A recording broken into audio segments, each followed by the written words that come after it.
Hello everyone, welcome to Halkın Elbir'le Diyaloglar. Today we are here at the Royal Dutch Center for Sustainability, University of East London Docklands campus. I'm joined by Gosia, Kwiatkowska, the director of RIG's Inclusive Research Institution. Welcome, Gosia. Before we talk about inclusion and diversity, I would like to start with you. If someone met you outside of your professional role, how would you describe yourself? Interesting question. Usually when I meet someone and I will say, hello, my name is Gosia, and then I say, what about you? What brings you here? So I would describe myself as someone who is really curious about people, who ask lots of questions, and who is passionate about inclusion. But I'm the curious one and people person. So we can call you as curious person? Curious Gosia, yes. From when? At what age? I was always like this. Always be. I'm a middle child, so my older brother was the one who would be talking, and I would be the one who would be listening and asking more questions. And I remember from a very early age, I would be the person who would be sitting quietly, not having lots to say, but not saying it, and just asking questions. And yes. Wow. So what drew you into the field of inclusion and research? I mean, was it a professional decision or more personal one? You know, this is, again, interesting questions, because I wasn't ever sort of sitting down and thinking, I'm going to work in this field.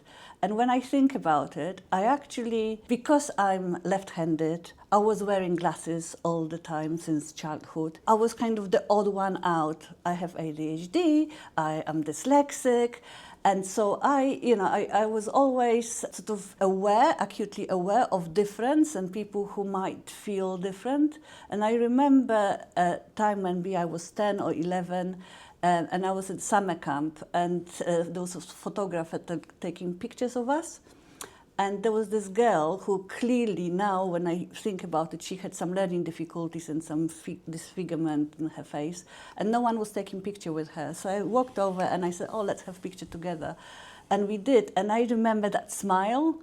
And so I was always, so it's personal. Always aware of difference and how people suffer in silence and they feel excluded. And I think jobs and opportunities and studies kind of drew me always to jobs where I felt I could make a difference for someone. I see. Okay, diversity and inclusion are widely used terms nowadays. Do you ever feel they become buzzwords? Absolutely. Yes, absolutely. They everywhere you look and you see diversity, inclusion. They are buzzwords. They're very different words, I think. You know, diversity is very much of who is in the room. And when I think diversity, I just see representation of different cultures, different backgrounds, ethnic backgrounds, different cultures, and not necessarily disability. Inclusion, when I hear inclusion, that means a bit more, it's a wider term. But also for me, inclusion is who is heard, who belongs, and who is accepted, whose voices are being heard. So it's very different to diversity. And yes, they are buzzwords, and what the meaning for me is, it doesn't necessarily represent what I see when those buzzwords are being used by different people or organizations. Yeah, correct. So what's the difference between a diverse organization and a truly inclusive one? Yeah, so similar to what I said earlier, it's about, diverse, having a representation of people, but truly inclusive one is where you have lots of different kinds of people with differences and disabilities, all belonging, feeling that they belong, the voices being heard in various leadership roles, that they feel that they belong. So it becomes a belonging. The people feel that they belong, that the spaces, places, services, practices are all welcoming and are designed to the edges, are designed, I talk about universal design quite often. For me, it's when it's designed universally that we anticipate different and we design all those spaces, places, services, systems to be genuinely anticipatory of difference, and therefore no barriers when these people, different people are part of an organization. Exactly. So, where do institutions and organizations struggle with the most, actually, inclusion? Do you think that it's on policy level or leadership level or on a daily, on a daily routine and that kind of manners? Yeah. So, from the 25 years of experience working in this field, from research and from experience, I know there is a big mismatch between policy and practice, and it's been recorded in many different levels. And so inclusion, diversity, those ideals are at policy levels. They are visible in different policies, but in practice, people often say, oh, we don't have resources, it's about time, it's about having additional funding to provide or to make adjustments. And I sort of feel that there is a responsibility at each level to ensure that it's truly possible to have inclusion. So the funding needs to be there, but also the attitudes. I think the change of the attitudes of people and the understanding what we really mean when we say inclusion. Because, I have lots of examples from practice where compliance, there is inclusion. But in practice, it's not. I'll give you one example from our university. It's being addressed, but it's a real example. Disability dyslexia team. They do assessments of different students that need, accommodations and reasonable adjustment. And they provide adjustable tables for every classroom, library, everywhere you see those adjustable tables. And the estates deliver the tables to the classrooms, and they put them somewhere and put the sticker on it, disability and dyslexia team, do not remove. It's stuck against the wall. So compliance, yes. Inclusion at the policy level, at the university level, yes. In practice, no. It's exclusion, it's not quality inclusion. That table is just the sticker on the table, the position of this table is not functional, it's not inclusive, it's very reinforcing that exclusivity. So, yeah, it's a very different things, but it's changing of the mindset and understanding. So at every level, these people from a state, do they actually understand why they're putting this table there, what it means? People from disability and dyslexia team, do they understand what this table signifies? Putting that marker, it's not true. For me, the true inclusion at universities, talking from my experience working at the university for 20 years, it's like I said earlier, it's about belonging. It's not about me telling someone I need this adjustment. It's that there are so different options available for me. So when I come to that classroom, I can feel I can sit at that table or use that table because I have that need. I don't need to advertise to everybody and show someone and justify why I need this table.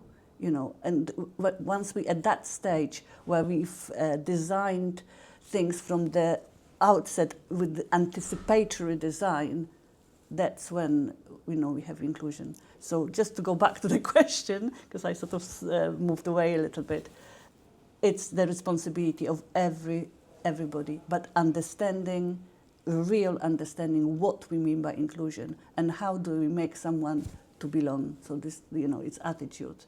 So it's not, that's the biggest barrier, that's the biggest problem, I feel. That brings me to next question, actually. Do you think that inclusion is something you can teach or something people need to experience?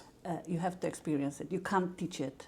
I don't think you can teach it because everybody has their own mindsets, they have their own value systems, the cultural practices, that comes from your home and your culture. I'm teaching social work, so with social workers, we address those unconscious biases and our own values and ethics and how they might present barrier to acceptance, to inclusion, to diversity, to respect for others. And so I think people learn they learn when they have experience. They don't learn when they read something. They can read, they can memorize, but that doesn't necessarily change the way you are.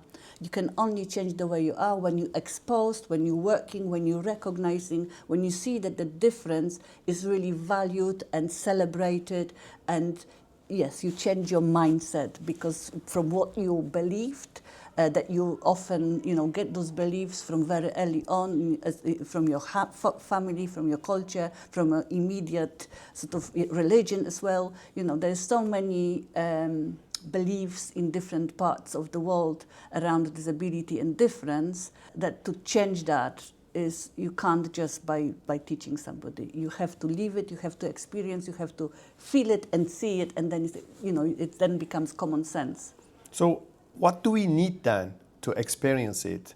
I mean, what kind of tools or what kind of needs in order to practice it or experience it? Well, we need to have diversity visible, first of all. So have diversity and start bringing and listening to people, so having true co-production. So as the RIC Centre, as you know, we are Inclusive Research Institute, and what that means, that we work with people, we don't work on people. And I think that's what we need to do. We need to work with people, value people and value people's voices, value people's experiences, because if we don't, then we're going to repeat the same mistakes the previous generation have done, and we're not going to move forward.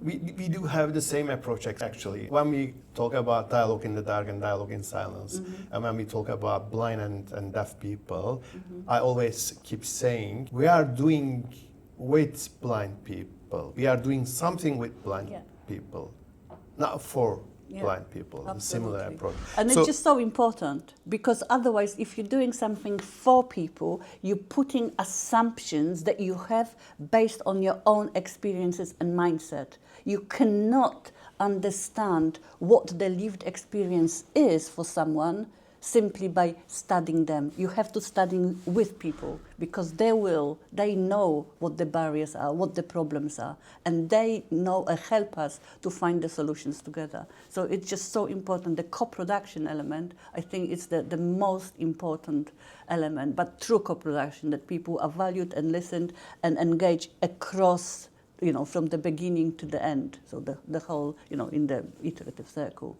exactly. Not just at one, because traditionally people might be included at one point somewhere, at the consultation stage.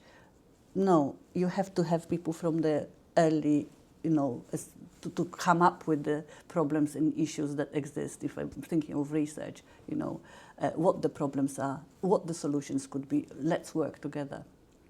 So you mentioned a bit about RICS, but for someone who's never heard of RICS, how to explain what the RICS does? Okay, so what it does and what it is. So RICS stands for RICS is it's in honor of Lord Brian Rix, who was a lifelong campaigner for people with learning disability.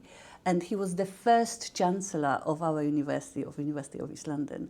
And he was the chancellor for 17 years, so very long. And when he was here, he set up the RIC Centre with the mission to improve the lives of people with learning disabilities through the use of new media technologies. So we are an inclusive research institute that we work with people. So we employ people with disabilities and differences, and we look at inclusion in education, health, social care, communities, employment. And so we have a variety of research projects where we see how we can engage with people and with technology, and how we can adapt those technologies to be also more accessible, to enable people with disabilities to have their voices heard, even if they have more complex disabilities where they are non-verbal, for example. I see. So what makes inclusive research different from the traditional academic research? Well, I think it's mostly working with people and not working on people, because traditionally, academics will be working on people. Now, working with people, having them as part of your team, being paid and recognized for the role like anybody else, I think that's the difference, that's the main difference. And working with people, quite often what that means that you need to have action-based research. So you cannot come into research with your preconception or hypothesis about something. You're actually coming open-minded and finding out with people what the problems are. And by doing so, you, as an academic, you might feel a little bit out of control because you need to start sharing the power with the other person, and that's it's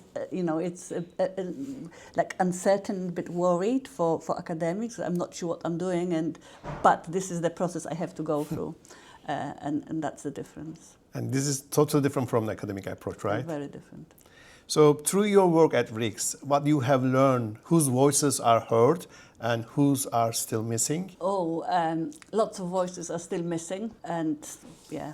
For me, what I've learned, I've worked for RIX for over 25 years now, and for the university. Well, RIX was established in 2004, so I was there since the beginning.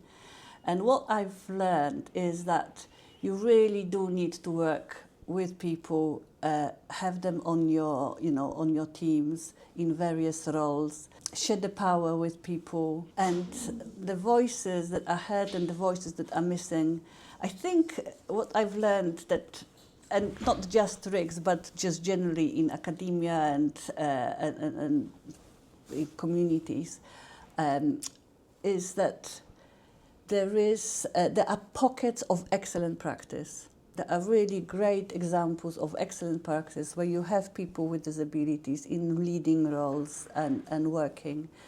But there are also groups where they will advertise inclusive research, but then when you actually observe, it's not working with people, it's not having power with the person, it's about exercising your power and not really doing. So I've just learned that it's easier said than done. It's hard, it requires perseverance, but when you do it and when you do it right, you get much greater impact, and you can see that change is possible. And that's what, over the 25 years, I've seen little changes. Not loads, but I have seen little changes. And this impact also something can be measurable? Yeah, I believe so. Yeah, I certainly Okay, believe we are so. still, measuring our social impact here, Yeah. and hopefully we will be sharing our impact report in a couple of weeks. Okay, great. So, as I mentioned earlier, we are trying to build small bookshelves, small library at Istanbul Dialogue Museum. So I always ask my guests to bring a book. Did you bring a book? I did. I bring the book, and you know what? Yeah. You told me about the book like a month ago, Yeah. and I was thinking, what book shall I take?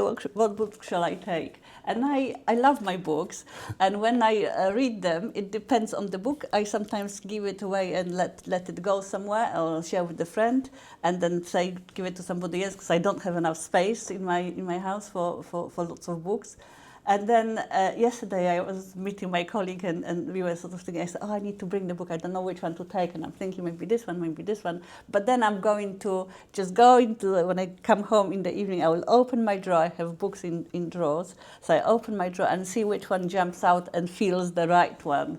So I was thinking, maybe The Power of Now, maybe Scala Grid. But then this one came to my hands. It's Man's Search for Meaning by Viktor Frankl. So I don't know if you know this, you probably know this book. And that's the book I brought. So why did you choose? And by the way, can you please open to a page randomly and read a sentence or maybe paragraph that resonates? Okay, will do. So what was the first question? First, why did you choose this? Why did I choose this? Because this book really made me think. Well, the title says "Man's Search for Meaning." We often say, "What is the meaning of life?" And then I read, and this sort of, when we're talking about this and we're talking about inclusion, for me, it is also about the meaning of life. Why are we doing what we're doing? We want to have purpose. We do something that we are passionate about. And I myself find very lucky to be able to do what I do. And the fact that I'm here still 25 years on, and I'm not intending to leave the university, is because I really sort of believe, and I feel I found my passion, and my meaning is, for me, is to whatever the barriers, whatever the problems, I'm not just going to let it go and move on and find another job. I want to continue doing what I'm doing because I know and I believe that we have the principles right, and that work is really very important and meaningful. The same as the Dialogue Cafe. And I know despite the barriers that are put in front of us, we sort of think, okay, how can we overcome? We're not taking no for an answer. We know what we're doing is really important. And this book, written by Viktor Frankl, who was a prisoner in Holocaust, and he spent many years and really trying to stay sane and find what is the meaning of life. So they felt, the prisoners felt that they had to go beyond those questions. They had to, through suffering, they had to find something to hold on to. And I sort of felt that we have to find something to hold on to in order to make and bring change. So when I saw this book today, I thought, oh yeah, that's the one I'm going to. And he was one of the survivors, right? Yes, he was one of the survivors. So he survived and he worked and he wrote. Yeah. So random page. Yes, please. I had the tissue, but it just opens. Yeah, there you go. It opens here. So let's see what sort of stands out to me here. Okay, this is nice. And so, and there were always choices to make.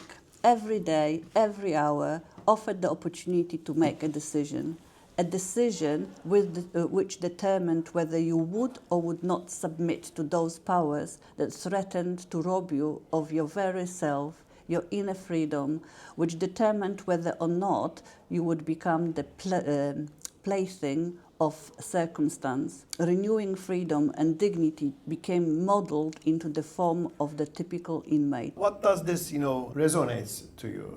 What do you want to talk about this sentence or this small paragraph? Yeah, well, just the start. There were always choices to make. We have always choices to make. It's up to us which choices we make. Despite the fact that you are imprisoned, this person, they felt that you have to find some freedoms, and you had the freedoms of your mind, your imagination, and what's possible. So yes, I think that's quite poignant. There's always choices to make. You can't just say, we had to give up. There's always choices to make. And I think for our society, we need to know, we need to believe in those values and see what choices can we make to, when we talk about belonging and we talk about acceptance, we talk about inclusion, participation, community engagement. The way, if we ever achieve this, it can be achieved only with everybody collectively start to make choices that are based on ethics and equality and diversity and inclusion rather than on power, finances, or other drivers. And I think it's for us to make those choices. Do you think that, for instance, when you compare new generation with your generation, for instance, do you think that new generation gives up easily? And if so, why? Why do you think that the new generation, like age 17 to 20, let's say, they can easily give up? They don't want to, let's say, compete, or they don't want to push harder, instead easily give up and then move forward? Well, I don't think it's true that the whole generation between 17 and 20 give up. I think the circumstances that we grow up in definitely build resilience, and like from where I come from, and my journey was much, much harder than a lot for the younger generation. But saying that, this young generation is going to be they're going to be the leaders of this country or world, right? And so I think they don't necessarily give up, because that generation, when I'm thinking about these individuals, making a huge sort of generic statement, they grew up with the internet, with the mobile phones, with games.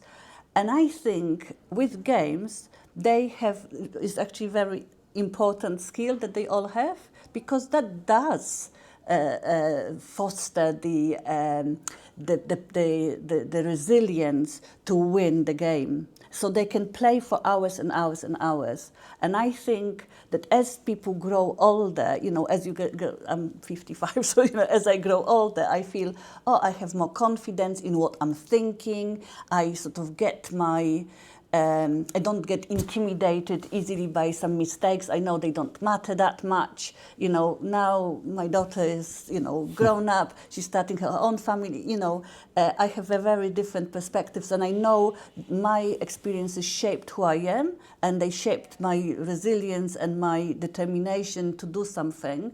and my confidence. And I think equally for that younger generation, as they start going into employment, they have the skills that we didn't have, you know, and they have the fact that they were able to play all these games. They had to be very strategic and quick thinking.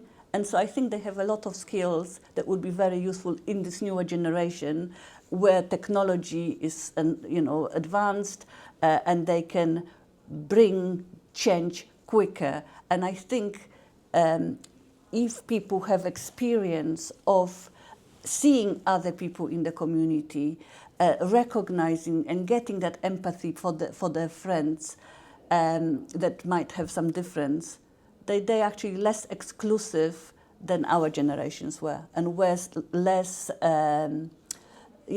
discriminatory. Okay. I think there is, and because, you know, especially in England, especially in our community here, where, you know, Newham is one of the most diverse areas in the UK, and so having the diversity of people, sharing the experiences, sharing the cultures, I think those points of difference are blurred, become one, and I think, yeah, I feel that the claim that the younger generation doesn't have that resilience, I question that. I think they do. They're just still very young, and maybe they're maturing a bit later than we had to mature. Okay. So as we know, we are based in the uni campus. And how do you see UL's role in East London, especially in communities that has been historically excluded? I think it's huge.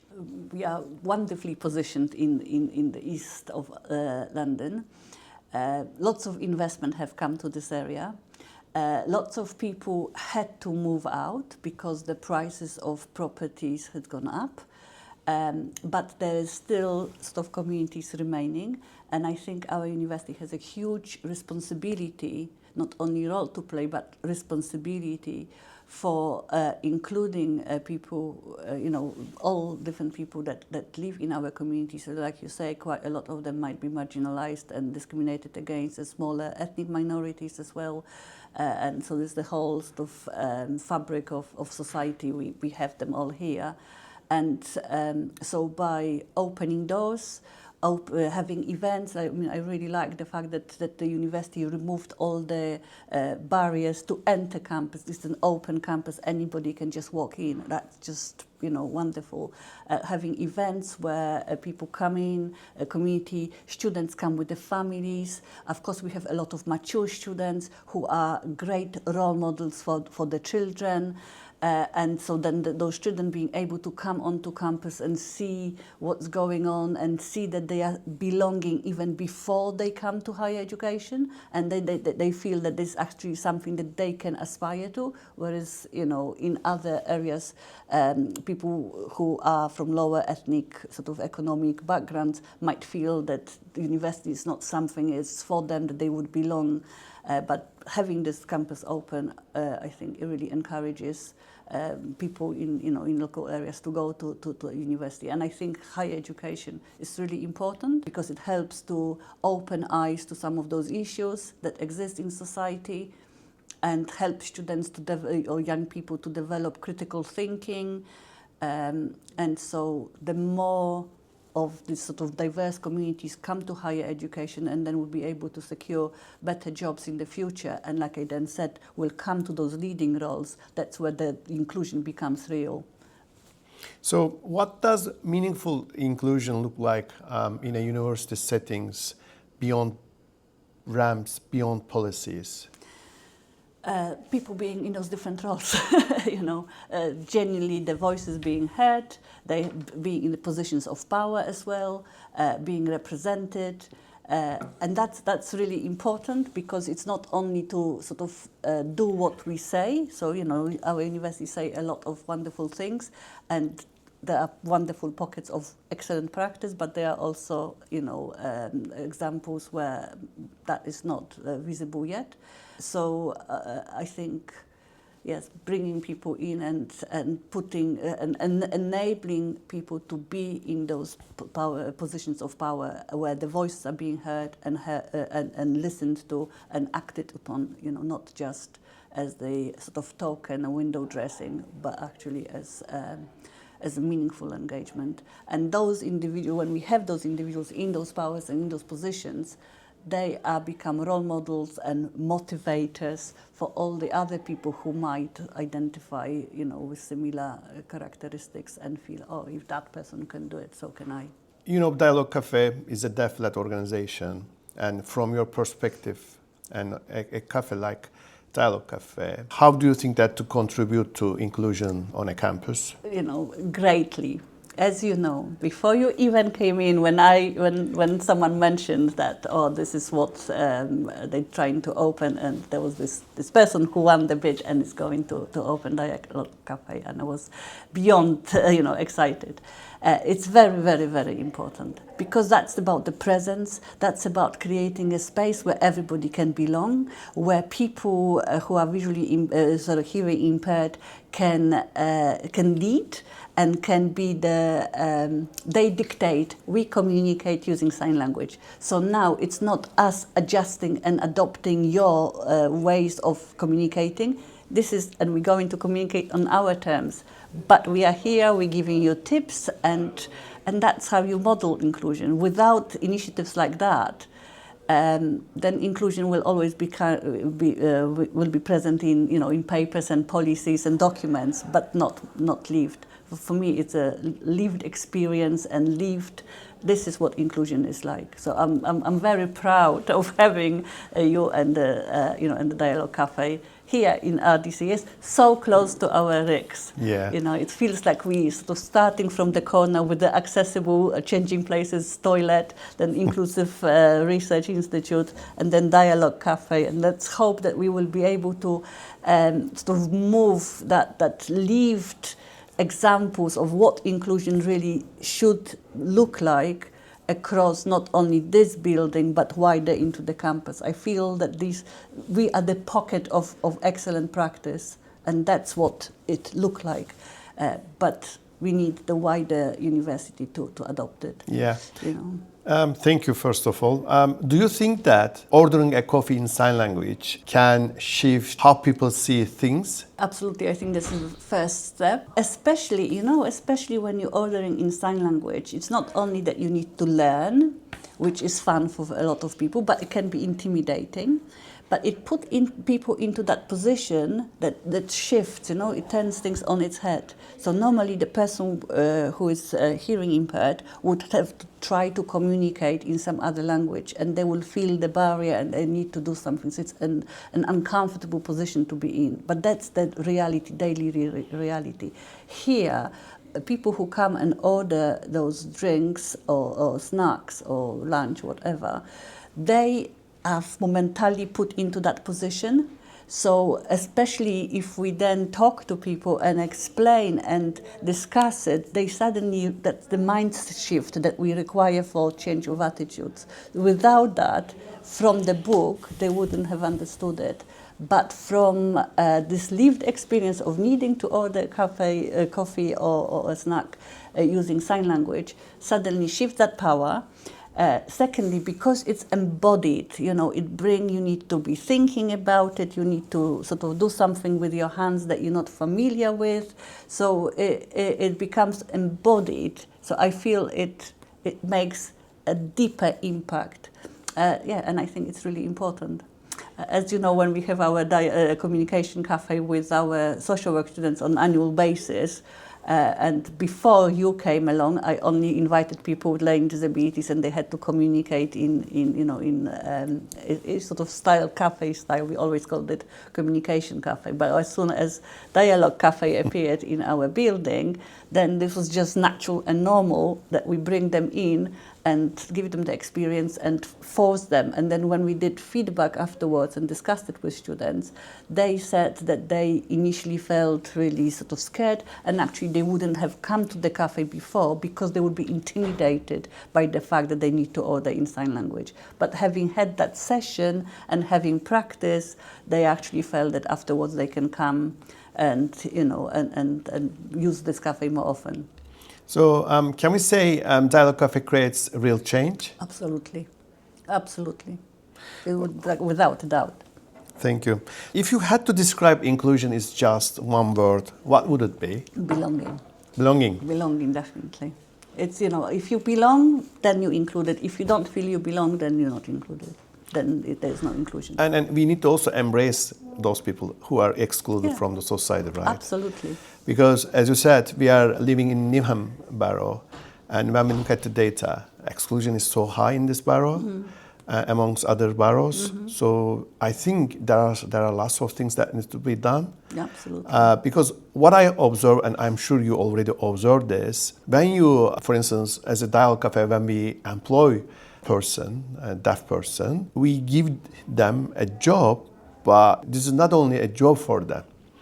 It's beyond job, actually. It's a life. Of course, it's the purpose. I mean, you know, we all need purpose in life and have a sense of doing something meaningful for others. That's that's what we all need.